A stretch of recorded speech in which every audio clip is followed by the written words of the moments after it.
Assalamualaikum warahmatullahi wabarakatuh. Perkenalkan, nama saya Wahyuningrum dengan NIM C0D024001. Di sini saya akan menjelaskan mengenai analisis perhitungan dan pencatatan akuntansi angsuran pajak penghasilan PPh pasal 25. Konseptual PPh pasal 25. Angsuran PPh pasal 25 merupakan pembayaran pajak penghasilan secara berkala dalam tahun berjalan. Nah, sistem ini sejalan dengan prinsip self-assessment yang diatur dalam Undang-Undang Nomor 36 Tahun 2008, di mana wajib pajak menghitung dan membayar kewajiban pajaknya sendiri. Nah, tujuannya adalah menghindari beban pajak yang menumpuk di akhir tahun sekaligus menjaga stabilitas penerimaan negara. Dasar dan rumus perhitungan. Besarnya angsuran didasarkan pada pajak terutang dalam SPT tahunan tahun sebelum setelah dikurangi kredit pajak yang sah. Rumus umumnya yaitu PPh terutang tahun lalu dikurangi kredit pajak dibagi 12 bulan. Kredit pajak yang diperhitungkan meliputi PPh pasal 21, 22, 23, dan 24 yang dapat dikreditkan. Prosedur pembayaran. Pembayaran angsuran dilakukan setiap bulan dan harus disetor paling lambat tanggal 15 bulan berikutnya. Bukti pembayaran yang tervalidasi menjadi dasar administrasi masa pajak. Nah, apabila terjadi perubahan signifikan pada estimasi laba, wajib pajak dapat mengajukan penyesuaian angsuran agar mencerminkan kondisi ekonomi aktual.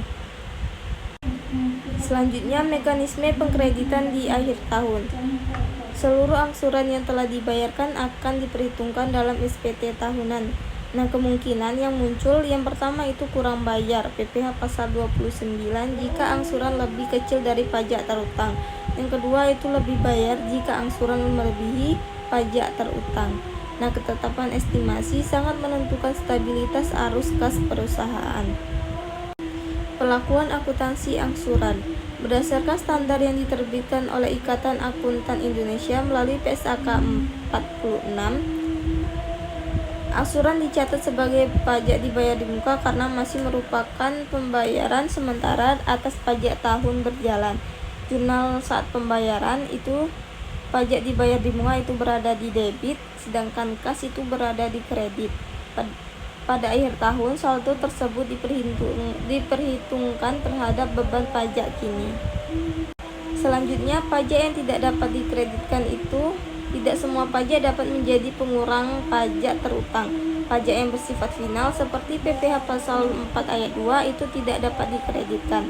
Implikasinya yang pertama menjadi beban langsung, kedua tidak mengurangi PPh tahunan, yang ketiga berpotensi meningkatkan tarif pajak efektif perusahaan.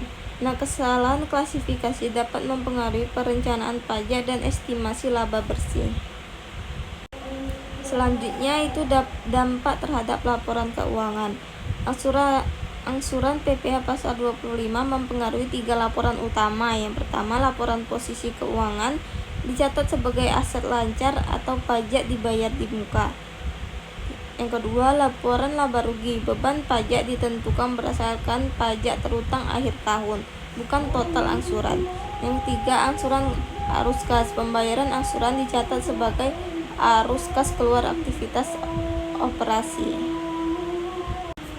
Jadi, kesimpulan dari materi yang saya jelaskan ini yaitu angsuran PPh pasal 25 merupakan mekanisme pembayaran pajak di muka yang berfungsi menjaga keseimbangan antara kepatuhan fiskal dan manajemen arus kas perusahaan. Nah, perhitungan yang akurat, pencatatan yang tepat, serta pemahaman mengenai pajak yang dapat dan tidak dapat dikreditkan menjadi faktor penting dalam menjaga kualitas laporan keuangan dan menghindari risiko sanksi perpajakan.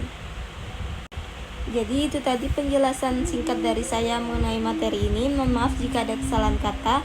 Saya akhiri. Wassalamualaikum warahmatullahi wabarakatuh.